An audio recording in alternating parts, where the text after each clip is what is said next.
আসসালামু আলাইকুম everyone, Asma daily cooking ভিডিওতে আপনাদের সবাইকে স্বাগতম। আমি তেলাপিয়া মাছগুলো ভেজে নিচ্ছি। ভাজা আমার প্রায় হয়ে গেছে, এখন উঠিয়ে নিচ্ছি।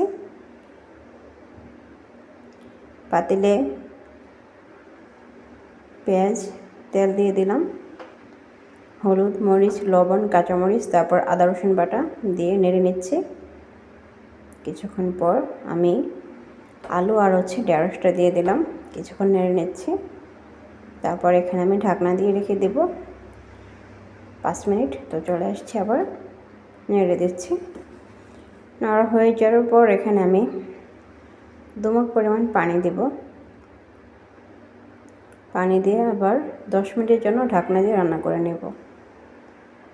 চলে আসছি 10 মিনিট পর, নেড়ে দিচ্ছি। তারপর এখানে আমি মাছগুলো দিয়ে দিচ্ছি, তারপর ধনেপাতা দিয়ে দিলাম। রান্নার আলহামদুলিল্লাহ প্রায় শেষ পর্যায়ে। দেখুন, এই শীতে ঢেঁড়স তরকারিটা খুবই মজা। আর রান্নাটা আমার কেমন হয়েছে জানাবেন। আর আমার পাশে থাকার জন্য আপনাদের সবাইকে অসংখ্য ধন্যবাদ।